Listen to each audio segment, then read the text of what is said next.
Zona proksimal perkembangan atau yang sering kita sebut ZPD merujuk dari pengertian oleh Lev Vygotsky bahwa ZPD itu adalah jarak antara kemampuan yang dimiliki seseorang individu ketika belajar secara mandiri dengan potensi kemampuan yang dapat dicapai melalui bantuan orang lain seperti guru, teman sebaya, atau pendamping belajar.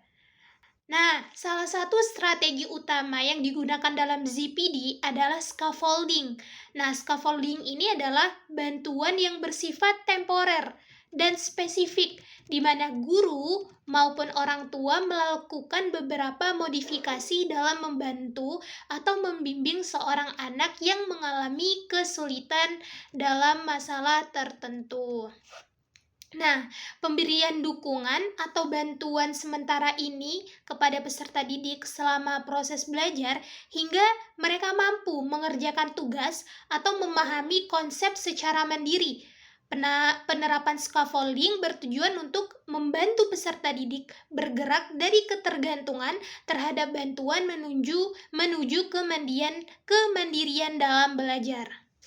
Ketika saya mengajar di kelas 10-4, ketika mengawali pembelajaran, peserta didik itu kurang aktif dan kurang interaktif dalam mengikuti pembelajaran bahasa Indonesia, kecuali hanya sebagian kecil.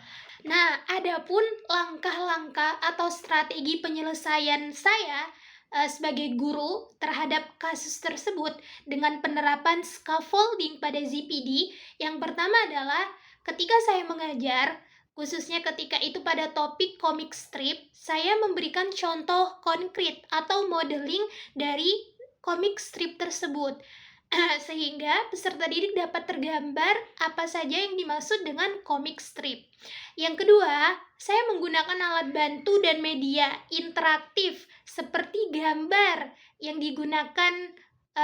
visual yang digunakan dalam materi pembelajaran.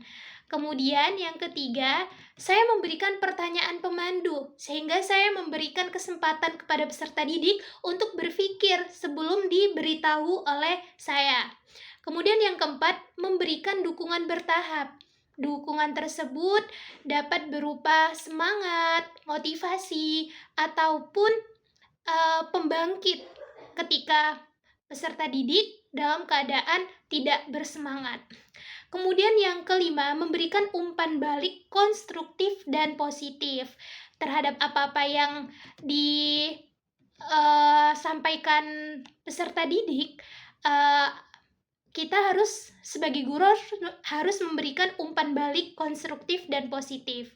Yang keenam adalah melibatkan aktivitas yang menyenangkan. Nah, seperti pemberian ice breaking.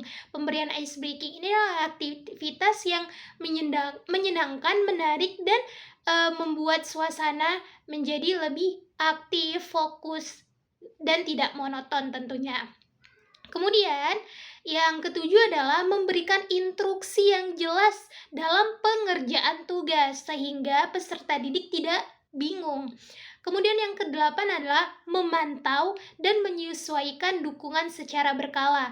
Nah, ketika peserta didik sedang menyelesaikan tugas atau LKPD, maka saya sebagai guru memberikan pemantauan melalui keliling-keliling di setiap kelompok-kelompok kecil yang dilakukan oleh peserta didik.